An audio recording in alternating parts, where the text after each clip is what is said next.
I think restaurants have been impacted by the pandemic in very unique ways. More unique than I think other industries. You not only have been subject to the sort of government, guidance that varies from jurisdiction to jurisdiction, but you've also been affected by consumer confidence. The impact was immediate. Of course, we were closed down. In each case, we handled it a little bit differently. A couple of the places we pivoted really quickly to groceries, which was what a pain that was, and what a learning curve it was. Managing it was just epic.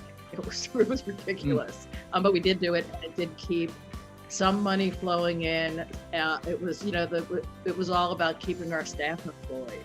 And it also didn't help in which a lot of our front door business was centered around the lunchtime office workers or morning time breakfast. And since no one was going to work anymore because everyone's working from home, that completely dried up. So we were left with like 10% of our revenue within 3 weeks of the pandemic hitting.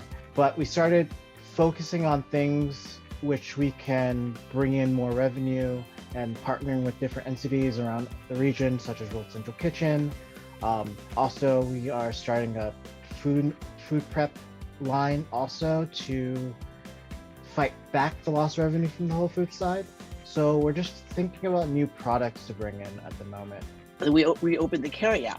Now, the main problem we had was calling back the staff that we had before, because in the height of the pandemic, no one was safe coming back to work.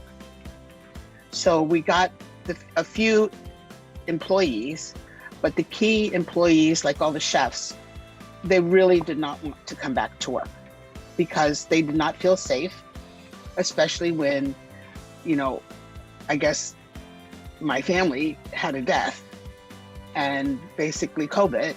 And it was sort of like, I would be scared. I was scared to open. And that's why I'm afraid to reopen the dining room right now until everything is completely open at 100%, just to protect the staff and ourselves. And once we reopened for delivery and carry out, we started using our PPP, and that really helped out. We sort of backed into the model. We looked at how much money we got from PPP and figured out, okay, how many payrolls can we cover with this, and how many months of rent can we cover with this? So we just sort of went, okay, that covers about 6 months or so. So we essentially gave ourselves 6 months to test out the new pivoted model, and we're still here, still doing the delivery and carry out. So really, for us, it definitely worked out really well.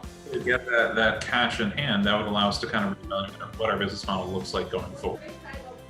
Things like Ghost Burger, for example, we can actually revamp Aspida to be better prepared to actually operate Ghost Burger and Aspida side by side, as opposed to the patch meal version of that we're doing right now.